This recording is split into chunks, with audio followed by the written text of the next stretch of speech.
Hello everyone, it's QueenVLionz back to you with another video. This video pertains to two teenagers' abortion stories becoming national news.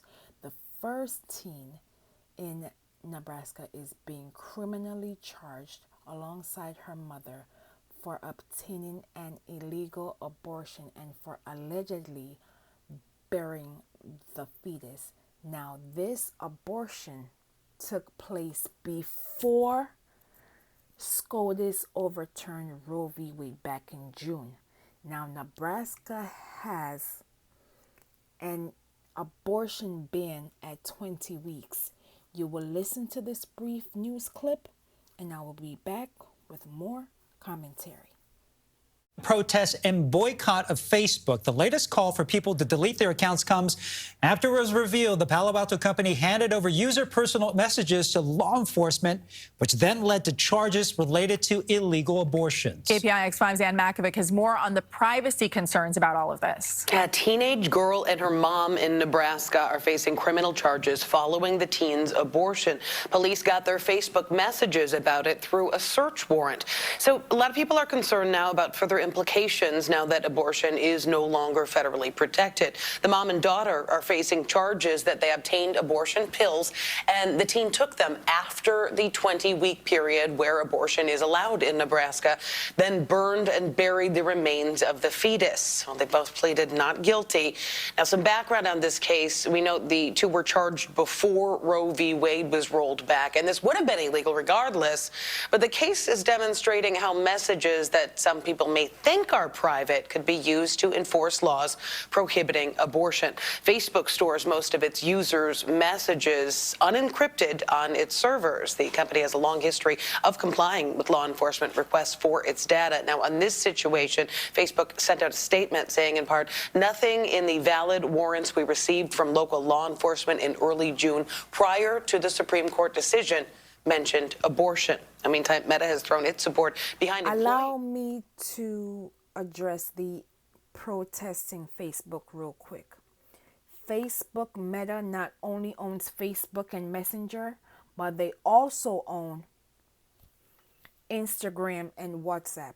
So even if you deactivate your Facebook page and you deactivate your Instagram and you keep your WhatsApp, and it claims that those conversations are private, do not be surprised if those messages are used in the future against you. So I want persons to be clear on what's going on. As it pertains to the mother and daughter in this case, I will not reveal their names because it's hard already for this child to go through this process already, and I don't think it's fair for me to quote unquote re-traumatize this child. So I will not reveal their names. As it pertains to how officers found out that this teen had the abortion, I believe that the daughter and mom trusted someone, or they were in a group chat. Someone saw it and told the authorities, because there is no way Facebook could have found this particular teen and her mom's messages without someone giving the officers information about what was going on. And it all goes back to state laws and federal laws.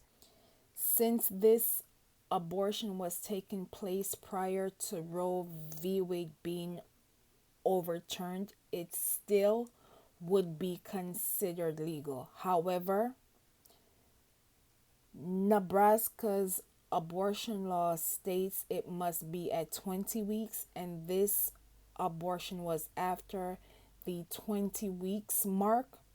And due to the overturning of Roe v. Wade, this child and her mother is no longer protected.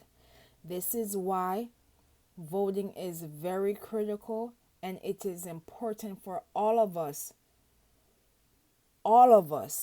to ensure that our rights are not being violated on the local, state, and yes, federal levels.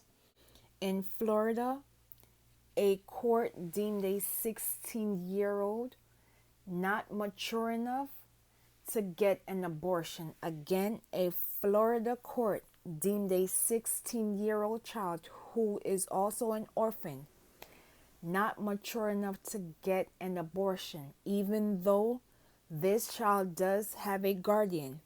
The judge deemed her not mature enough to get an abortion. You will listen to this brief audio, and I will be back with more commentary. Blocking a teen from getting an abortion, saying she is not mature enough to have one. The 16-year-old, referred to in court documents as a Jane Doe 22B, does not have parents. And Florida law requires written consent from a parent or legal guardian before terminating a pregnancy of anyone under 18. The court ruled the girl did not prove that she was sufficiently mature to decide whether to terminate her pregnancy, despite the teen telling the court she is not ready to have a baby, that she does not have a job, she is still in school, and the child's father is unable to assist her. We are witnessing the domino effects of SCOTUS's overruling Roe v. Wade in real time, and our babies are paying the consequences for it. What should have been a private matter between patient, doctor, and parent has been taken out of the doctor's room and consumed in the public. This is no different than when we heard of the story of the 10-year-old child being forced to leave her state to get an abortion a few months ago. You will watch this brief flashback, and I will be back with more commentary. But then to have her own state deny her the right to get the needed help that she needs. A child having a child? Are we that desperate, America? Are we willing to put our babies, our granddaughters, our sisters in the line of harm because of our political ego, which leads back to white women? Once again, what are you guys doing? The guardians of Putin could care less about our civil rights, our human rights, our children's rights. On November 8th, 2022, there are 34 seats in the Senate and all 435 seats in Congress on the federal level for the taking. There are 36 governor races and multiple local and state races on the line. Please do not sit on the sideline and complain after the fact, because the guardians of Putin are going to ensure that our rights will be stripped more than ever. Elections have consequences. Elections matter.